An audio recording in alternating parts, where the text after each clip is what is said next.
नमस्कार दोस्तों, मैं विजय प्रकाश तंवर आभा नगरी डीडवाना के पावन धरा से आज की इस उपनिषद सभा को प्रारंभ करने जा रहा हूँ।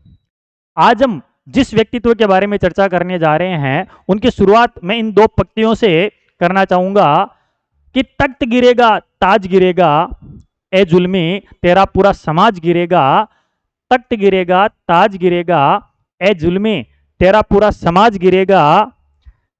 ये बस्तियां तो यूं ही बनी रहेगी, ये बस्तियां तो यूं ही आबाद रहेगी, तेरे जुल्मों की कहानी सदा याद रहेगी ही। ऐसी विचारधारा के जो धनी, ऐसी विचारधारा रखने वाले जो व्यक्ति थे, जय नारायण व्यास। आज की ये जो उपनिषद सभा है, इसको अपन शुरू करने जा रहे हैं और आज के व्यक्तित्व है जय नारायण व्यास। जय नारायण व्यास के बारे में अपन पढ़ने जा रहे हैं। दोस्तों, जय नारायण व्यास का संबंध मारवाड़ से रहा है। इनके बारे में अगर पूछा जाए तो जय नारायण व्यास, इनका जन्म 18 फरवरी 1899 को 18 फरवरी 1899 को इनका जन्म मारवाड़ में हुआ था, जोधपुर में हुआ था। मारवाड़ का मतलब कहाँ हो गया था? इनका जन्म जोधपुर में एक पुष्करना ब्राह्मण परिवार में हुआ था। पुष्करना ब्राह्मण परिवार में इनका जन्म हुआ था। जय नारायण व्यास के बारे में कहा जाता है कि जय नारायण व्यास राजस्थान के प्रथम व्यक्ति थे जिन्होंने उत्तरदायी शासन की मांग की थी। राजस्थान के प्रथम व्यक्ति माने जाते हैं जय नारायण व्यास, राजस्थान के प्रथम व्यक्ति जिन्होंने सामंतशाही जो व्यवस्था है, सामंतशाही व्यवस्था का विरोध किया था इन्होंने। सामंतशाही व्यवस्था है, जागीरी प्रथा है, जागीरी प्रथा, इसका भी विरोध करने वाले प्रथम व्यक्ति माने जाते हैं। कहा जाता है कि इन दोनों के विरुद्ध इन्होंने उत्तरदायी शासन की मांग की थी। उत्तरदायी शासन की मांग करने वाले पहले जो व्यक्ति माने जाते हैं वो जय नारायण व्यास माने जाते हैं। जय नारायण व्यास ने उत्तरदायी शासन की मांग की थी। कहा जाता है कि इस उत्तरदायी शासन की मांग जारी करने के लिए इन्होंने विज्ञप्ति जारी की थी। इन्होंने विज्ञप्ति के माध्यम से उत्तरदायी शासन की मांग की थी। ठीक है ना? सामंतशाही व्यवस्था, जागीरदारी व्यवस्था का विरोध करने वाले राजस्थान के प्रथम व्यक्ति जय नारायण व्यास माने जाते हैं। ठीक है ना? जय नारायण व्यास के उपनामों की चर्चा करें। जय नारायण व्यास के उपनाम अगर अपन देखें तो इनको मारवाड़ का या राजस्थान का कह सकते हैं, या फिर कह सकते हैं मारवाड़ का लोकनायक कहते हैं इनको। मारवाड़ के लोकनायक के नाम से इनको जाना जाता है। इनको शेर ए राजस्थान भी कहा जाता है। शेर ए राजस्थान भी इनका उपनाम माना जाता है। मार साहब भी इनका उपनाम, इनका जो उपनाम माना जाता है मार साहब माना जाता है। ठीक है? इनके उपनामों में लक्कड़ का फक्कड़ भी कहते हैं इनको। लक्कड़ का फक्कड़ भी कहा जाता है। लक्कड़ का फक्कड़ इनको कहा जाता है। इनको धुन का धनी भी कहा जाता है। इनको धुन का धनी आदि ये इनके उपनाम माने जाते हैं।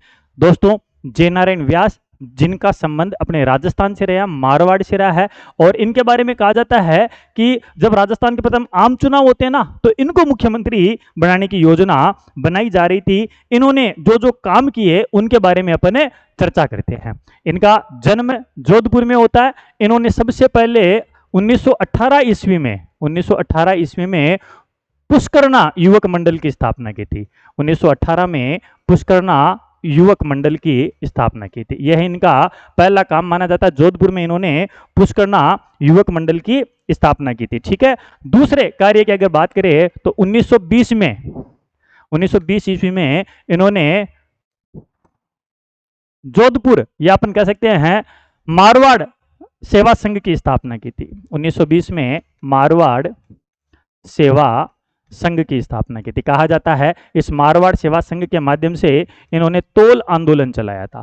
तोल आंदोलन जो समय जोधपुर रियासत में अपन कह सकते हैं कि मारवाड़ रियासत में सबसे बड़ा आंदोलन माना जाता है। इस तोल आंदोलन के जो अग्रणी नेता माने जाते हैं वो अपने यहाँ जय नारायण व्यास माने जाते हैं। जय नारायण व्यास ने जोधपुर में तोल आंदोलन चलाया था। ठीक है ना? कौन से? मारवाड़ सेवा संघ के बाद 1923 में इन्होंने मारवाड़ हितकारिणी सभा की स्थापना की थी। मारवाड़ हितकारिणी सभा, मारवाड़ हितकारिणी सभा की स्थापना की थी। और कहा जाता है कि इस मारवाड़ हितकारिणी सभा के माध्यम से जो मादा पशु है जोधपुर के बाहर भेजे जाते थे, इन मादा पशुओं पर जोधपुर के बाहर भेजने पर इन्होंने रोक लगवाई थी। मारवाड़ हितकारिणी सभा, जोधपुर से मादा पशुओं को बाहर भेजा जाता था। और इस 1923 में मारवाड़ हितकारिणी की सभा, मारवाड़ हितकारिणी सभा की स्थापना की थी और इन मादा पशुओं को जोधपुर से बाहर भेजने पर इन्होंने रोक लगवाई थी। ठीक है ना। इनके बारे में कहा जाता है 1927 ईस्वी में इन्होंने तरुण राजस्थान नामक समाचार पत्र का संपादन किया था। ये तरुण राजस्थान के संपादक बन गए थे। तरुण राजस्थान के क्या बन गए थे? संपादक इनको बना दिया गया था। जय नारायण व्यास जो है 1927 में तरुण राजस्थान नामक समाचार पत्र के संपादक बन गए थे। 3 काम है 1918 वाला, 1920, 1923, 1927। 1929 में मारवाड़ देशी राज्य लोक परिषद का गठन किया था। जय नारायण व्यास ने 1929 में मारवाड़ देशी राज्य लोक परिषद का गठन किया था। 1929 में जय नारायण व्यास ने मारवाड़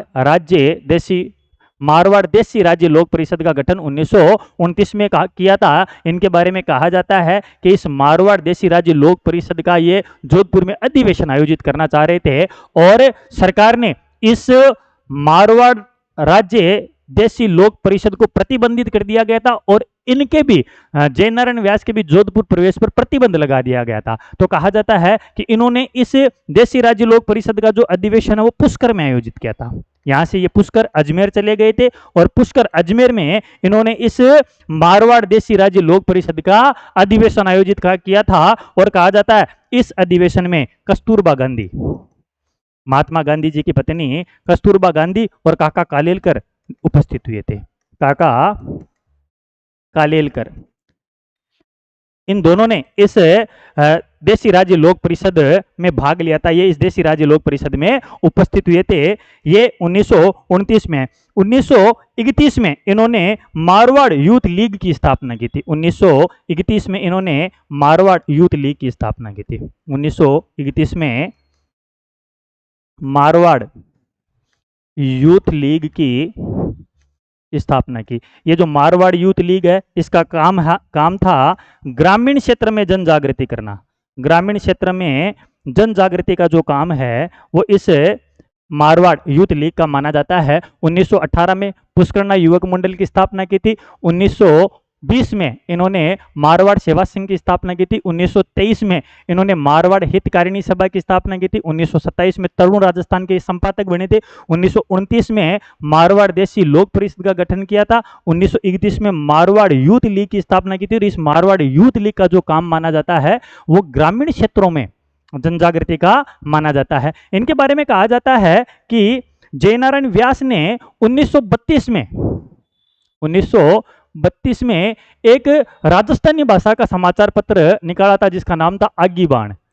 आगी बाण नामक राजस्थानी भाषा का, इसकी जो भाषा मानी जाती है वो राजस्थानी भाषा मानी जाती है। राजस्थानी भाषा का समाचार पत्र है आगी बाण इन्होंने प्रकाशित किया था। यह कहा जाता है कि यह राजस्थान का प्रथम ऐसा समाचार पत्र राजस्थानी भाषा में प्रकाशित होने वाला यह राजस्थान का प्रथम राजनीतिक समाचार पत्र माना जाता है। इस राजनीतिक समाचार पत्र को इन्होंने 1932 में ब्यावर से प्रकाशित किया था। 1932 में ये जो आगी बाण है ये कहां से प्रकाशित किया जाता है? ब्यावर से प्रकाशित किया जाता है। इसके बारे में अपने को ध्यान रखना है, ठीक है ना। इसके बाद में कहते हैं इन्होंने 1934 में मारवाड़ प्रजामंडल की स्थापना की थी। 1934 में मारवाड़ प्रजामंडल की स्थापना की थी। मारवाड़ प्रजामंडल की स्थापना की थी, ठीक है। 1936 में अखंड भारत नाम से एक हिंदी में समाचार पत्र निकाला था। हिंदी समाचार पत्र निकाला था जो बंबई से प्रकाशित होता था। कहा जाता है ये अखंड भारत और जो पहले हमने समाचार पत्र लिखा था तरुण राजस्थान, इन दोनों समाचार पत्रों में ये वर्तमान मारवाड़ शीर्षक से इन दोनों समाचार पत्रों में इन्होंने वर्तमान मारवाड़ शीर्षक से ये मारवाड़ की जो स्थिति थी, दयनीय स्थिति थी, मारवाड़ का जो जनता के प्रति सामंतों का जो व्यवहार था, उनके बारे में, उनके विचारों के बारे में छापा था। इन दोनों समाचार पत्रों में वर्तमान मारवाड़ शीर्षक से इन्होंने खबरें छापी थी। इसके बारे में अपने को ध्यान रखना है। दो समाचार पत्र, एक तो है अखंड भारत और एक दूसरा कौन सा है, तरुण राजस्थान। इनके बारे में माना जाता है 1936 में अखिल भारतीय देशी राज्य लोक परिषद, 1936 में अखिल भारतीय देशी राज्य लोक परिषद, अखिल भारतीय देशी राज्य लोक परिषद का कराची अधिवेशन हुआ था। देशी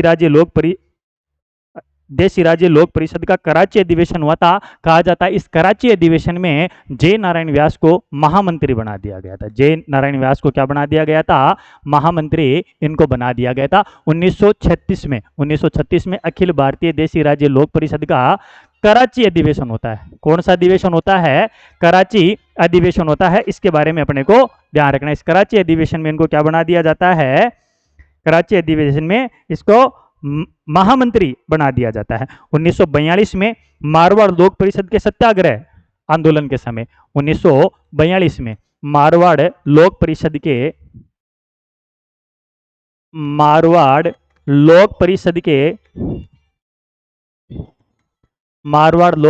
के सत्याग्रह आंदोलन में,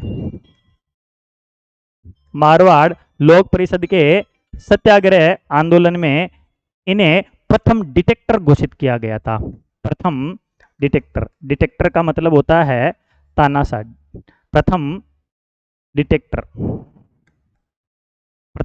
इनको घोषित किया गया था। ये बात भी अपने को ध्यान में रखनी। 1942 में जब मारवाड़ लोक परिषद का आंदोलन चल रहा था, उस समय इनको सत्याग्रह आंदोलन चल रहा था, उस समय इनको प्रथम डिटेक्टर घोषित किया जाता है। और कहा जाता है 1942 में भारत छोड़ो आंदोलन के समय, कौन सा आंदोलन था, भारत छोड़ो आंदोलन। इस भारत छोड़ो आंदोलन के समय इनको गिरफ्तार कर लिया गया था। और कहा जाता है भारत छोड़ो आंदोलन के समय इनको गिरफ्तार करके सिवाना जेल में बंदी बना लिया जाता है। सिवाना जो बाड़मेर में है, सिवाना की बाड़मेर जेल में इनको बंदी बना लिया जाता है। मजे की बात है, राजस्थान के जितने भी क्रांतिकारी थे उन सभी क्रांतिकारियों को जालोर जेल में बंद किया गया था।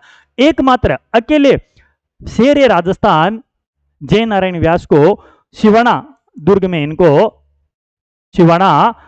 इनको नजरबंद कर दिया गया था। इनको वहां पर बंदी बना दिया गया था। बाकी जितने भी राजस्थानी क्रांतिकारी थे उन सभी को जालोर जेल में बंदी बनाकर रखा गया था। ठीक है, आ जाएगा समझ में। इनके बारे में कहा जाता है कि इन्होंने दो पुस्तकें लिखी थी। एक तो थी पोपाबाई की पोल और दूसरी पुस्तक का नाम माना जाता है मारवाड़ अवस्था और पोपाबाई की पोल, ये इनकी प्रमुख पुस्तकें मानी जाती है। और कहा जाता है कि ये पुस्तकें लिखकर इन्होंने पूरे शहर में बंटवा दी थी, लोगों के सामने इनको बंटवा दिया गया था। जय नारायण व्यास के बारे में कहते हैं कि जब ये ज़्यादा प्रभावी होती है तो सरकार दबाव में आती है, और इन्हें सरकार ने दबाव में आकर 1948 में जोधपुर राज्य का प्रधानमंत्री बनाया गया था। जोधपुर का, मारवाड़ का क्या बना दिया गया था, प्रधानमंत्री बना दिया गया था। जोधपुर राज्य के इनको प्रधानमंत्री के पद पर इनको नियुक्त कर दिया गया था। ठीक है ना। इनके बारे में कहा जाता है कि राजस्थान के तीसरे मनोनीत मुख्यमंत्री भी बनते हैं। तीसरे मनोनीत मुख्यमंत्री बनते हैं। कहा जाता है प्रथम जो मनोनीत मुख्यमंत्री थे वो तो हीरालाल जी थे, हीरालाल शास्त्री जी थे। दूसरे जो मनोनीत मुख्यमंत्री माने जाते हैं वेंकटाचारी जी, CS वेंकटाचारी। और तीसरे जो मनोनीत मुख्यमंत्री माने जाते हैं अपने जय नारायण व्यास माने जाते हैं। जय नारायण व्यास को राजस्थान का तीसरा मनोनीत मुख्यमंत्री बनाया गया था। इनके बारे में कहा जाता है कि ये एकमात्र मनोनीत और निर्वाचित एकमात्र मनोनीत और निर्वाचित मुख्यमंत्री रहे थे। जब राजस्थान के आम चुनाव होते हैं 1952 में, तो कहा जाता है कि ये 2 जगह से चुनाव लड़ते हैं, एक तो जालोर से लड़ते हैं और एक जोधपुर से लड़ते हैं। दोनों जगह से ये चुनाव हार जाते हैं और दोनों जगह से चुनाव हारने के बाद में कहा जाता है कि टीकाराम पालीवाल को मुख्यमंत्री बनाया जाता है। फिर वापस किशनगढ़ क्षेत्र से उपचुनाव करवाया जाता है। किशनगढ़ के जो नेता थे उनसे इस्तीफा दिलवाया जाता है, उनकी जगह जय नारायण व्यास को चुनाव लड़वाया जाता है और किशनगढ़ क्षेत्र से ये जीतकर राजस्थान के दूसरे निर्वाचित मुख्यमंत्री भी बनते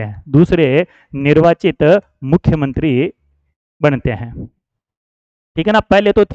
पहले निर्वाचित मुख्यमंत्री माने जाते हैं वो है टीकाराम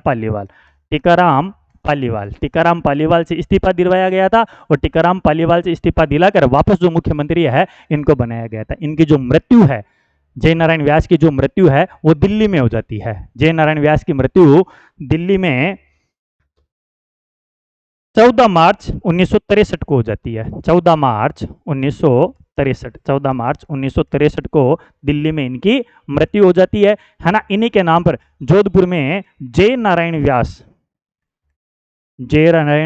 व्यास यूनिवर्सिटी चल रही है। वर्तमान में जो जय नारायण व्यास विश्वविद्यालय है वो इन जय नारायण व्यास के नाम से ही संचालित किया जा रहा है। इनके कुछ गीत भी इन्होंने लिखे थे, जिन गीतों में है सुन राजा, डंकेरी चोट लेवाला राज, ईशो दीजो राज, ऐसा दीजो राज, है ना। ऐसे कुछ इनके गीत है माने जाते हैं। एक तो गीत था सुन राजा, दूसरा था डंके की चोट लेवाला राज, डंके की चोट लेवाला राज, है ना, ये इनके गीत माने जाते हैं।